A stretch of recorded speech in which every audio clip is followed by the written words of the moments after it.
Okay, it's going to be a review of PWG 19.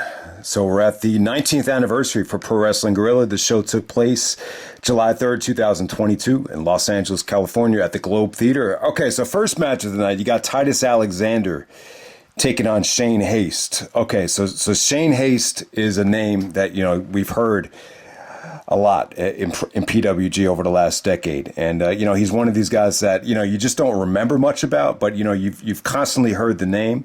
I believe Titus Alexander has gotten a little bit of shots in AEW over the last year. I think you might have even seen him on Dynamite or Rampage a couple of times. So with this, it was tough to get emotionally invested in this match, because you just don't know a lot about either guy. Shane Haste did show a lot of personality. He did a little bit of trash talking. He played up to the crowd a little bit. There was actually a lot of, fuck Shane Haste chants from the crowd here. But, I thought it was good, though. I thought Titus Alexander, I thought he really, got the fans on his side here. He looked really athletic. A lot of his moves looked really, really good, especially the lethal injection shot from him. He did a lot of crazy kicks, a lot of crazy spots. So I thought he looked good. Shane Haste actually busted out some really nice Saito suplexes out of nowhere. It was good stuff. It was crisp, tough to get invested in it, but at the same time, short and sweet, and really set the tone. And, Titus Alexander got a nice please come back chant. So really, really, really good stuff. One thing you notice about the undercard here, it felt like it was really short. Like all the matches just felt like it was little on the short side.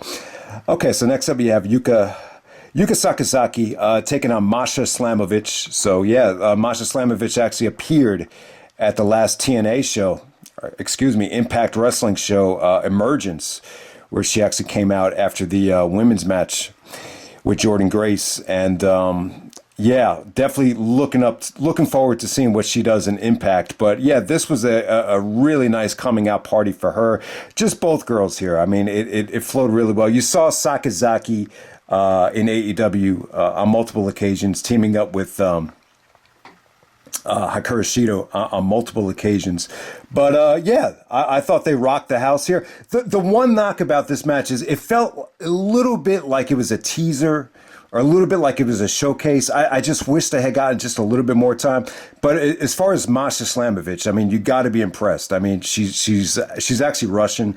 She really reminds me a little bit of Luna Vachon in terms of look, personality-wise. But just from a wrestling standpoint, I was really impressed. I mean, she delivered a wicked dragon suplex out of nowhere. She knows how to use the ropes. She knows how to play up to the crowd and show emotion. You love her passion. I thought she was really, really good here. Sakazaki was a joy to watch here. It was just fluid. It flowed really well. Lots of really smooth drop kicks off the top rope from both girls. And the one knock on it is the finish kind of caught me off guard. I just wish I had gotten a little bit more time. Sakazaki actually goes over with a merry-go-round slam. I believe that's what they call it there. But, really, really good stuff. They actually put these girls on the cover because, really over-delivered. I don't know who booked the show, but maybe Excalibur was a little bit hesitant to give them too much time. But maybe if you go back in retrospect, maybe give this more of a platform and, just let them really empty the tank. But it was really, really good stuff, man. And, looking forward to Masha Slamovich. Like, these were two women that, you could tell, like, truly love the business and are truly passionate about what they do. All right, next up we have Kevin Blackwood taking on JONAH and Davey Richards in a three-way match. I was a little bit disappointed that they put Davey in a three-way here. This felt very short. It really did feel a little bit on the short side. I get why they did it, though. It really does open the door up for singles matches. You could throw this three-way together, and then down the road you could build towards singles matches. So you definitely understand it because I don't think Davey was on the last couple of shows.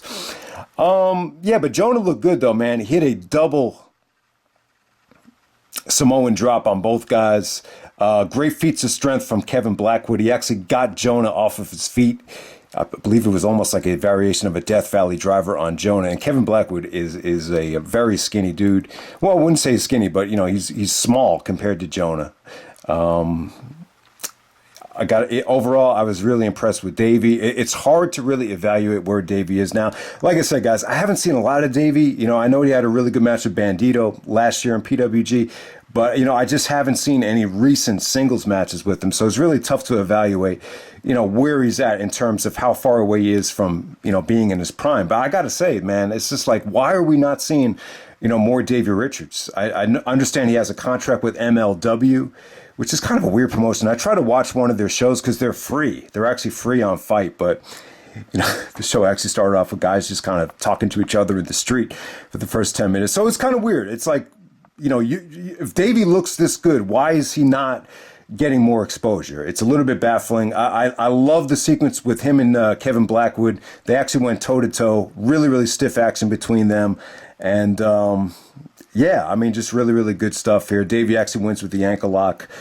Short, sweet, but stiff, action-packed. Could have been a little bit better. Could have gotten more time, but yeah, still solid stuff.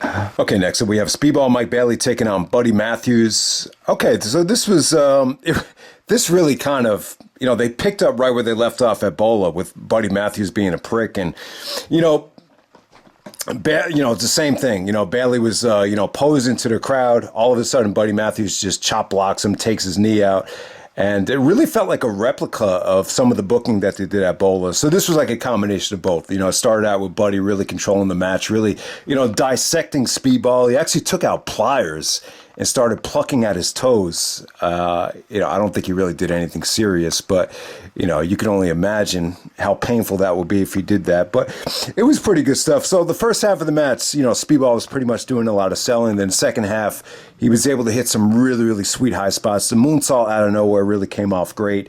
And then, and then Bailey really showed the full arsenal. You know, the rapid fire kicks, just a lot of the different stuff, the Ultimo Weapon. And the ending was really sweet. He actually counters, I guess Buddy actually has his own name for it, but he counters a variation of the Welcome to Japan into a roll-up. And yeah, crowd went crazy. This was just 15 minutes of just lots of drama, lots of crazy spots, and just lots of exciting action right here. And so good redemption for Speedball Mike Bailey. I enjoyed this a lot more than the Jack Evans match. So, like I said, the Jack Evans match didn't really help Speedball's case for MVP. This isn't going to blow anybody away, but it's definitely another gem. It's definitely more of a positive if you're looking towards Speedball for MVP. So definitely good stuff right there. Okay, so next up, you got the Kings of the Black Throne, which is Brody King and Malakai Black from the House of Black. And they're the tag team champions in PWG, and they're taking on the Aussie Open. I believe that's Mark Davis and Fletcher. Okay, so these Aussie Open dudes, you saw them come into AEW with Will Ospreay, leading up to Forbidden Door. And I thought, some of the interference stuff from them, I thought they looked really, really good. Like when they hit their finisher out of nowhere, when they interfered in some of these matches, like they looked breathtaking, some of the stuff that they can do. But, I think there's still a little bit of room for improvement from those guys. They're actually going to be teaming up with Ospreay in this King of Trios that's going to take place at, leading up to All Out. So definitely looking forward to that. I thought this was really, really good. It's really tough to say it was great. It's really borderline, going into that great territory. I just thought what this match was just lacking, just flow and athleticism, I think was lacking from this a little bit. But in terms of stiffness, in terms of high impact power moves, I thought this really did deliver. I mean, Brody King hit Fletcher with a breathtaking clothesline, and Fletcher's facial expression was just, he looked shaken up, like he looked like he was about to shit his pants. So yeah, Brody King was really, really stiff. And I have to say this about Malakai Black, like since he's been in AEW, I feel like, even with that Cody feud, I thought the matches he had against Cody were good, but it doesn't really feel like it's the Tommy End from WXW. Like I just feel like he could be showcased one-on-one a little bit better. It feels like he's been more of a character than a wrestler so far. But he was able to do some really good things here, and spinning heel kicks, really, really beautiful dragon sleepers out of nowhere from Malakai Black, and a lot of pretty innovative stuff here. There was a double what was it, like a double half Boston crab, or yeah, it was like a double half crab.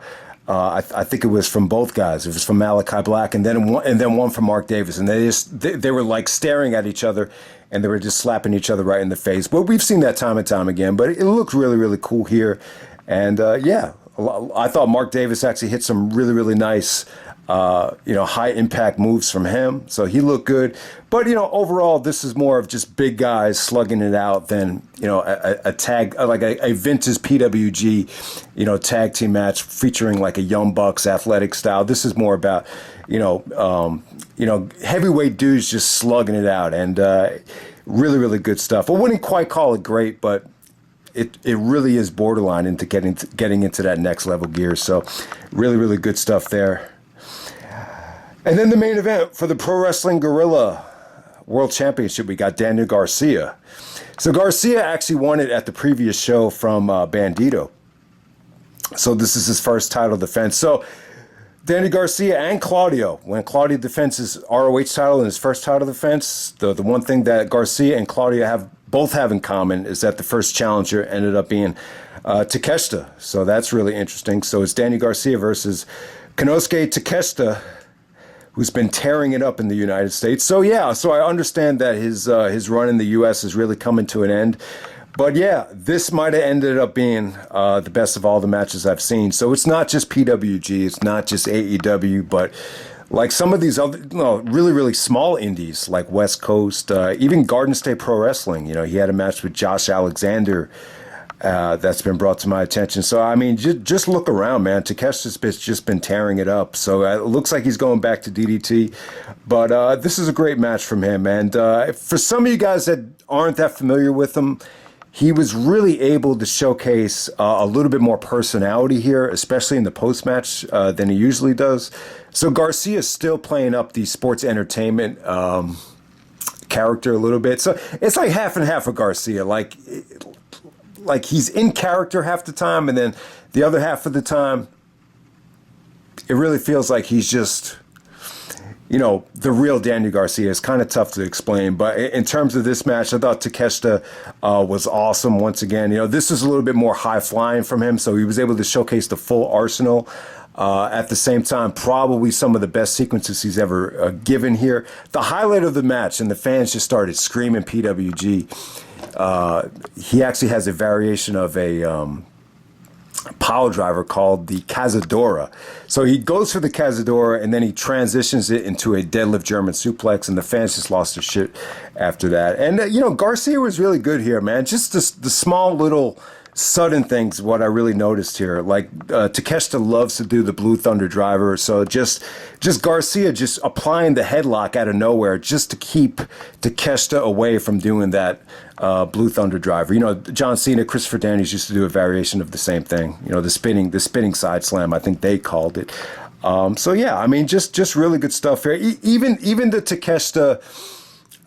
He was going for like that Marufuji clothesline where he tries to ricochet off the rope and beat him to the spot, and Garcia just chop blocked him before he was able to get his momentum. So just little things like that from Garcia that I just really love. And yeah, just the stomps, just the viciousness. I mean, Garcia is not a flashy wrestler so far. I mean, there was really nothing sports entertainment about this match, and that's the funny thing about it. And gotta say, beautiful ending too. Ending features both guys just on the top rope, and Takeshita is actually going for a lariat off the top rope.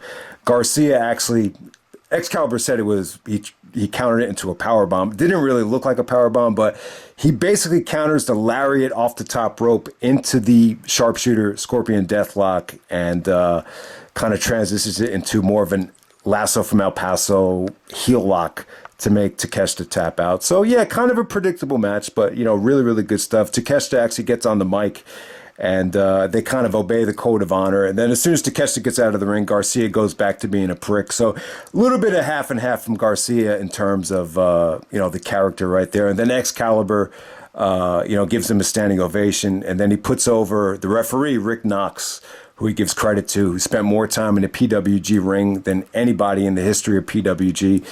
And yeah, it pretty much ends with Excalibur and Rick Knox just getting a standing ovation, as this is the 19th anniversary of Pro Wrestling Guerrilla.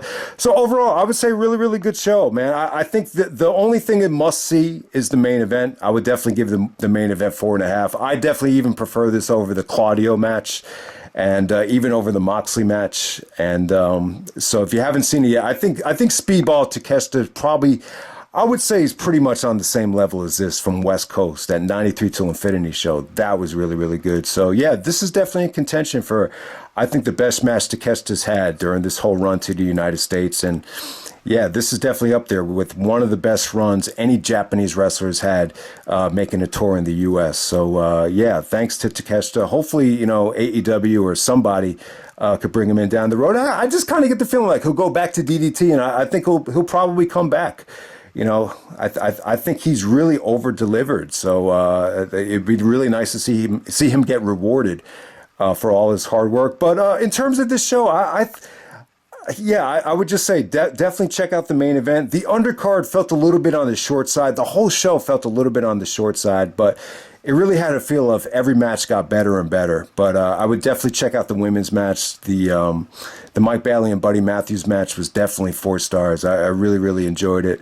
And the House of Black match was definitely a slugfest as well. But Garcia Takeshita, that's pretty much the only thing I would consider, a match of the year candidate. But the women's match could have been, a lot better if it just had gotten a little bit more time. But for what they gave us, it just kind of left you wanting more, if that makes any sense. So that's pretty much it, guys. That's PWG 19. And yeah, definitely check it out. 19 years of PWG. All right.